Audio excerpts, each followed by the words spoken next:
Welcome to the Conspiracy Files with Paige Carter. I'm your host, Paige Carter. Imagine a world where punishment becomes a business, where every prison cell filled equates to dollars in someone's pocket. This is not a dystopian novel's plot, but a startling reality that has quietly woven itself into the fabric of America's justice system. We're talking about an industry that thrives on the incarceration of individuals, a system where profit supersedes justice, the prison industrial complex. As the sun sets and night falls, a sobering fact lurks in the shadows. The United States, a nation that holds only 5% of the world's population, accounts for a staggering 25% of its prisoners. What's more, this country's prison population has increased by an astounding 700% since the 1970s. But why? Is it an escalation in crime rates? Or is there something more sinister at play?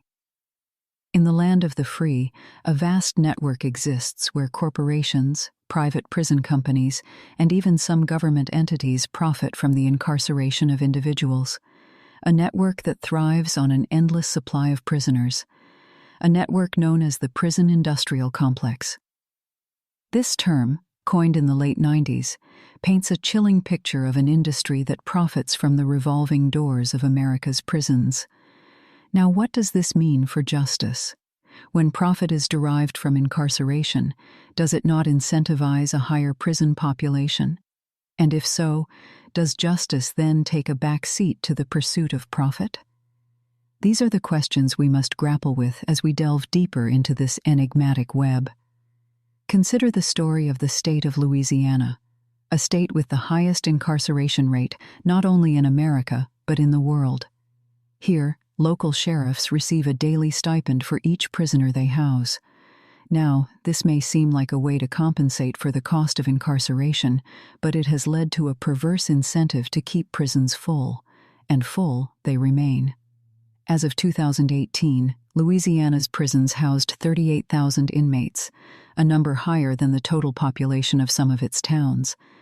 In a system where more prisoners mean more profit, it's worth asking, is justice being served, or is it being sold to the highest bidder?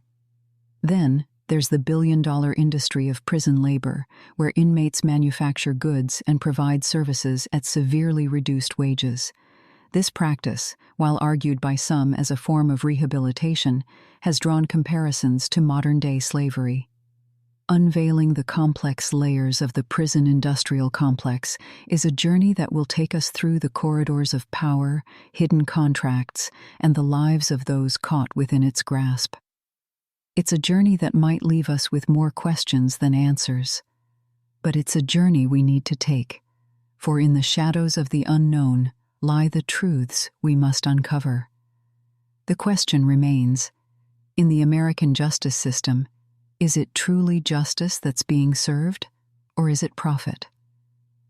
To understand the genesis of the prison industrial complex, we need to travel back to a tumultuous period in American history, the late 1970s.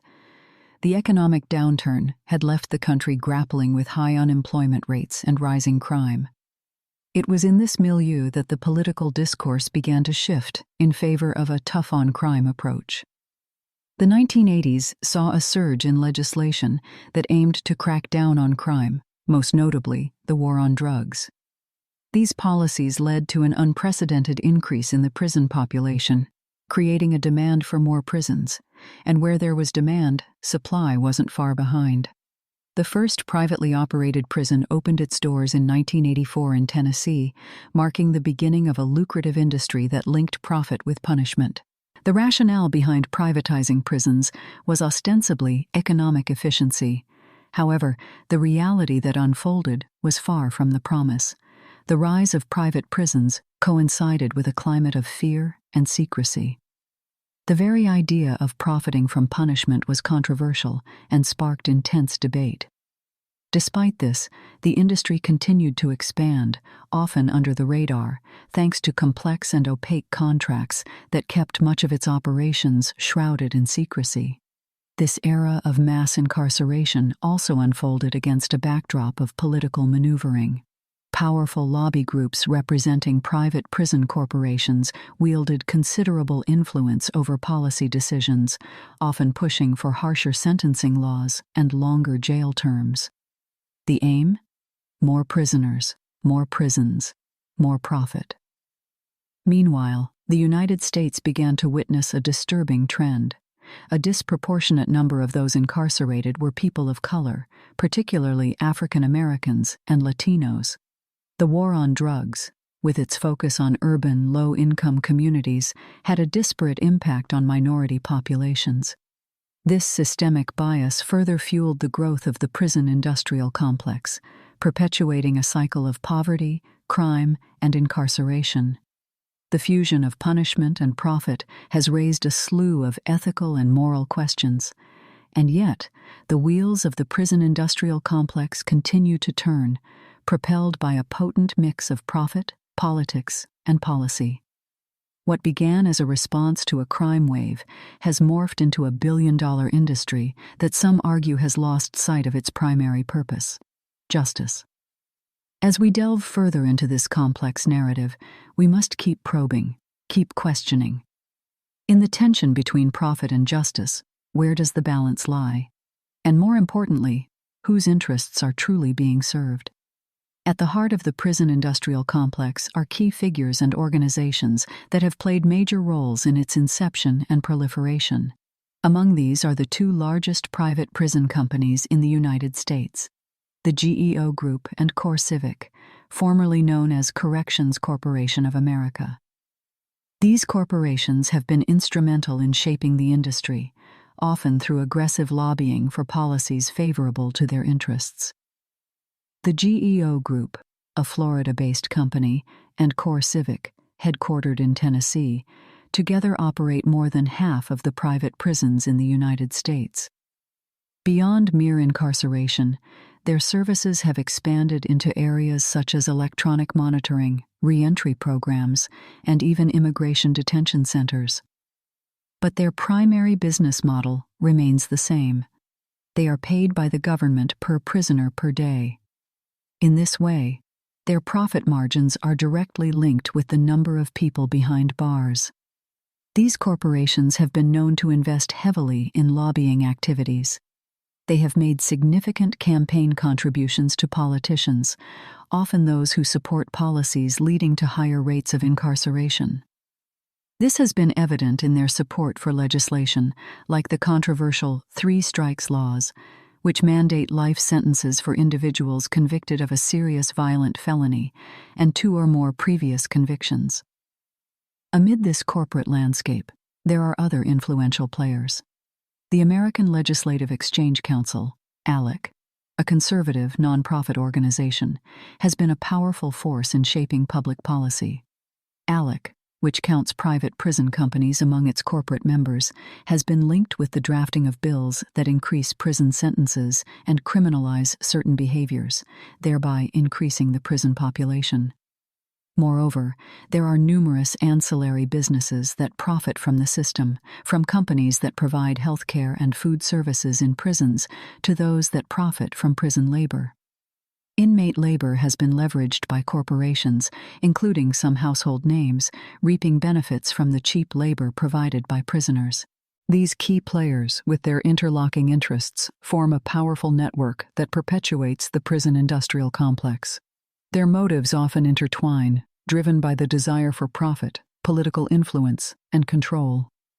However, as we delve deeper into this intricate web, we must question the implications of a system that monetizes human captivity.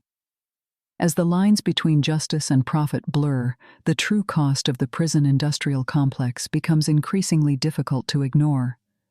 The public consciousness regarding the prison industrial complex wasn't always as heightened as it is today.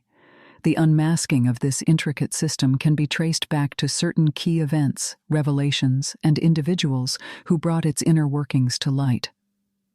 One such event unfolded in 2015 when investigative journalists of the nation published a series of exposés on the private prison industry. They revealed horrific conditions within these facilities, including overcrowding, negligent health care, and excessive use of solitary confinement. The articles sparked outrage among the public and contributed to a growing skepticism towards the private prison industry. Meanwhile, the American Civil Liberties Union, ACLU, has been advocating against the prison industrial complex for years. They have consistently raised awareness about the unfair profit motives of private prisons and their detrimental impact on the incarcerated population. In 2016, a significant leak unfolded as the U.S. Department of Justice announced its plans to end the use of private prisons. This decision came in the wake of a report by the Office of the Inspector General, which found that private prisons were more dangerous and less effective than their federally operated counterparts.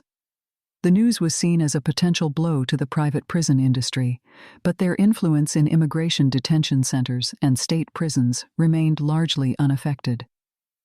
In the same year, Ava DuVernay's documentary, 13th, was released. The film, named after the 13th Amendment to the U.S. Constitution, explores the intersection of race, justice, and mass incarceration in America. DuVernay argues that while the 13th Amendment abolished slavery, it left a loophole that has been exploited to perpetuate a system of forced labor through mass incarceration. Through these and other revealing instances, the public has become increasingly aware of the prison industrial complex. The transparency brought about by investigative reporting, legal disclosures, and thought-provoking media has been instrumental in exposing the blurred lines between justice and profit. However, while these revelations have brought the prison industrial complex into the public eye, they also point towards a deeper, more systemic issue. They suggest that the prison industrial complex is not a simple byproduct of criminal justice, but a deliberate and self-sustaining system that thrives on the monetization of human captivity. As we further explore this system, we must confront the disturbing implications of a justice system entangled with profit-driven motives.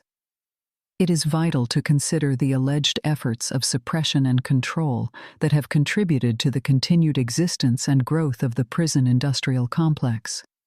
These range from the covert tactics employed by corporations and institutions to the more overt measures taken by governments. Private prison corporations are known for their aggressive lobbying strategies and campaign contributions, often targeting lawmakers who could help further their business interests. This approach, while not illegal, does raise ethical questions about the influence of money on policymaking, particularly in an area as sensitive as criminal justice. The American Legislative Exchange Council, ALEC, for instance, is a controversial organization that connects legislators with corporate representatives to draft model legislation. It has been accused of facilitating the passage of laws beneficial to private prisons, such as the 3 Strikes Law and Truth in Sentencing laws, both of which have contributed significantly to increased incarceration rates. Furthermore, there have been numerous allegations of corporations and institutions suppressing information or manipulating narratives to maintain support for the prison industrial complex. For instance, evidence suggests a pattern of private prison companies downplaying or outright denying the existence of problems within their facilities.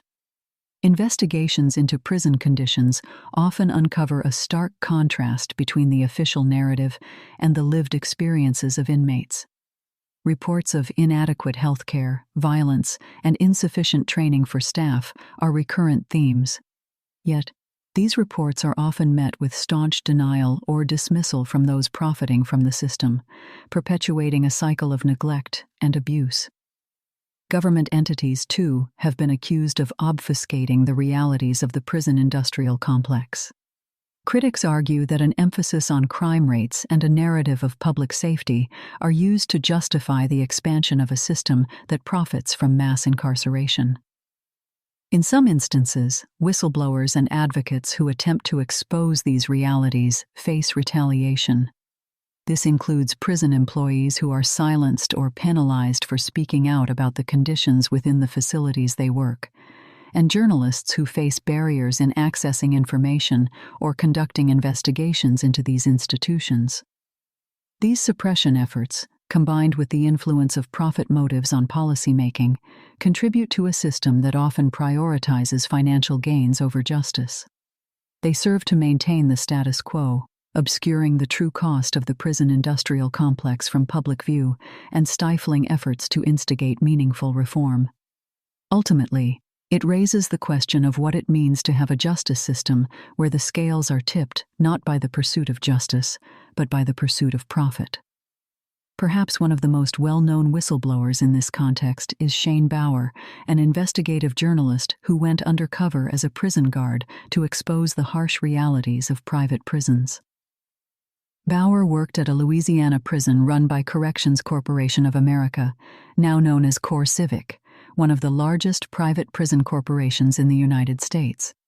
His experiences, documented in his book American Prison, revealed a disturbing glimpse into the world of private prisons, detailing poor working conditions, inadequate training, and a culture of violence and neglect. However, Bauer's journey to expose the truth was fraught with risk and consequences. He faced potential legal repercussions and personal danger, as private prisons are known to be notoriously secretive and protective of their operations. If discovered, he risked facing retaliation from both the corporation and the inmates whose trust he had to gain. Another case worth noting is that of Robert Rosso, a long-term prisoner and a freelance journalist who has written extensively about the prison industrial complex from the inside. Rosso has faced numerous instances of retaliation for his work, including solitary confinement and seizure of his journalistic materials. Then there's the case of James Kilgore, a former prisoner turned researcher and activist. He has faced backlash from the political right for his advocacy against mass incarceration and his research on the prison industrial complex. His position as a research scholar at the University of Illinois was threatened due to public outcry over his past as a former fugitive involved in revolutionary activism. In the face of such retaliation and risk, these whistleblowers and activists have demonstrated immense courage. They have dared to lift the veil on a system that thrives in the shadows, revealing its true nature to the public. Their stories serve as a testament to the lengths that those profiting from the prison industrial complex will go to suppress the truth, and the lengths that those seeking justice will go to expose it. Yet, the struggle continues. The prison industrial complex is a behemoth entrenched in our society and our economy. It is a system that has proven remarkably resistant to change, one that requires continuous scrutiny and a steadfast commitment to justice to ensure that profit does not continue to outweigh the pursuit of fairness and human dignity. Declassified files, testimonies, and data reveal a deeply ingrained system revolving around profit. One such piece of evidence is the federal lawsuit filed in 2015 against Global Tellink, a company providing telephone services to inmates. The plaintiffs alleged that the company was charging exorbitantly high rates, some as much as $1 per minute, for phone calls. This profiteering off of those incarcerated and their families is a vivid example of how the prison industrial complex places profit over justice. There's also the testimony of Paul Wright, a former prisoner and the founder of the Prison Legal News. He has documented instances of private prison companies lobbying for laws that would increase incarceration rates and lengthen sentences, thus ensuring a steady stream of revenue. In 2011, the American Civil Liberties Union, ACLU, released a report titled Banking on Bondage, Private Prisons, and Mass Incarceration. The report revealed that between 1990 and 2009, the number of inmates held in private prisons increased by 1,600%. This growth was driven, in part, by the lobbying efforts of private prison companies. The ACLU report underscored the perverse incentives within the prison industrial complex, a system that profits from increased incarceration and longer sentences, rather than focusing on rehabilitation and reducing recidivism. In 2013, the University of Wisconsin-Madison released a study showing that private prisons were more likely to issue infractions to inmates, thus extending their sentences. Private prisons, the study found, have a vested interest in keeping prisoners incarcerated for longer periods, which contradicts the very essence of a justice system that should be aimed at rehabilitation and reintegration. An investigative report by The Guardian in 2016 exposed the use of inmate labor by private companies, with prisoners earning pennies per hour while the companies reaped the benefits. This modern-day equivalent of slave labor highlights the exploitative nature of the prison industrial complex, where human beings are reduced to mere commodities in the pursuit of profit. These revelations are a stark reminder of the urgent need for reform. The prison industrial complex, as it stands, places profit over people and justice. It commodifies human lives, perpetuates a cycle of incarceration, and undermines the very concept of rehabilitation and reintegration. As a society, the challenge is to dismantle this system and replace it with one that truly serves justice, not just the bottom line. The public reaction to these revelations has been a mix of shock, anger, and calls for change. The media coverage has intensified, with news outlets across the spectrum focusing on the prison industrial complex and its impact on society. The narrative of prisons as profit-making machines, rather than institutions of rehabilitation and justice, has sparked widespread debate, prompting questions about the ethics of profiting from incarceration. The ACLU report, alongside other investigations, has fueled a wave of public outcry. This has manifested in the form of protests, petitions, and pressure on politicians to address the issue. The hashtag #EndPrisonProfiteering trended on social media platforms, becoming a rallying cry for those demanding change. Despite the public backlash, those who benefit from the prison industrial complex have adamantly defended their position. Private prison companies, for instance, have often countered accusations by arguing that they provide a necessary service in an overburdened, under-resourced public prison system. They claim that their facilities are more efficient and cost-effective, contributing to the overall functioning of the criminal justice system. However, these defense statements are frequently met with skepticism, especially in light of the evidence suggesting that private prisons often fail to deliver on their promises of efficiency and cost savings, instead focusing on profit maximization. Critics argue that this profit-driven approach directly contradicts the goal of reducing recidivism and rehabilitating inmates. Trust in the criminal justice system has suffered as a result of these revelations. The perception of justice being subverted by profit has led many to question the fundamental fairness of the system. The prison industrial complex has become a symbol of a system that many see as stacked against the poor and marginalized, who are disproportionately represented in the prison population. Controversies have also emerged around the use of inmate labor. Companies that have utilized prisoner labor have faced consumer boycotts and public shaming campaigns. Some, in response, have severed their ties with prisons, while others continue to defend their practices, arguing that prison labor provides inmates with useful skills and a sense of purpose. Yet such arguments often fail to address the exploitative pay rates and the coercive environment in which this labor occurs. The prison industrial complex, as it exists today, has therefore become a flashpoint in public debates about justice, ethics, and the role of profit in society. It has exposed deep-seated issues and has prompted demands for a reformed system that prioritizes rehabilitation over profit. The public's eyes are now wide open to a reality that was once shrouded in secrecy, a system that too often places profit over justice. The legacy of the prison industrial complex is deeply embedded in the fabric of modern society, shaping cultural perspectives, political agendas, and technological advancements. Its influence is pervasive, touching every aspect of life, from entertainment to policymaking, and even the development of technology.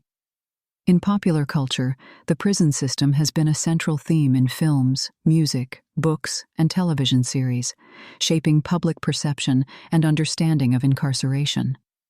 These portrayals often perpetuate stereotypes and misconceptions. They can reinforce the belief that prisons primarily house dangerous, violent criminals, distracting from the reality of a system that disproportionately incarcerates the marginalized for minor offenses, often driven by the profit-making motives of the prison industrial complex.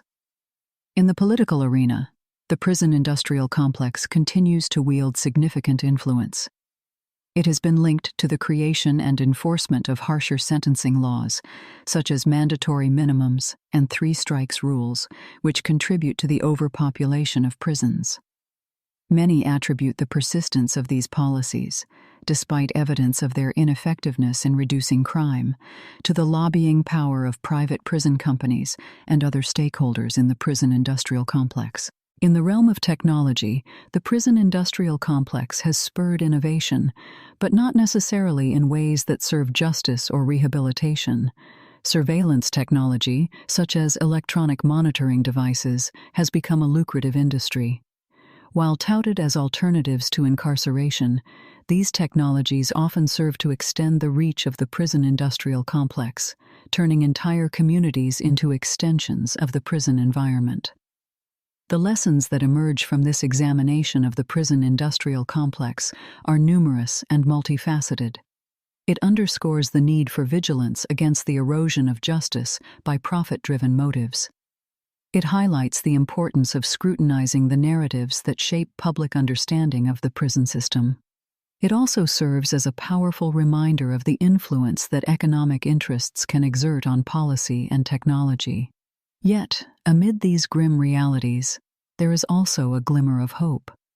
The growing awareness of the prison industrial complex has sparked movements advocating for prison reform and abolition. It has given rise to critical discussions about the role of profit in the justice system. It has prompted calls for a shift in focus from punishment to rehabilitation, from exclusion to reintegration. The prison industrial complex, in its legacy and continuing influence, offers a stark reminder of the potential for profit to corrupt justice. But it also stands as a testament to the power of informed public discourse to challenge and reform oppressive systems. The journey through the labyrinth of the prison industrial complex has left us with more questions than answers, elucidating the intricate relationship between profit and justice. As we stand at the end of our exploration, the towering edifice of the prison industrial complex continues to cast a long shadow, its inner workings shrouded in secrecy and ambiguity. The prison industrial complex, with its vast reach and undeniable influence, is not merely a machine. It is a mirror held up to society. It reflects our values, our fears, our prejudices. It unveils the price we are willing to pay, sometimes unwittingly, for a sense of security, a promise of justice. But at what cost? And for whose benefit? This exploration reveals a complex web of economic and political interests that converge at the intersection of punishment and profit. It exposes the ways in which the gears of the prison industrial complex are greased by the engine of capitalism.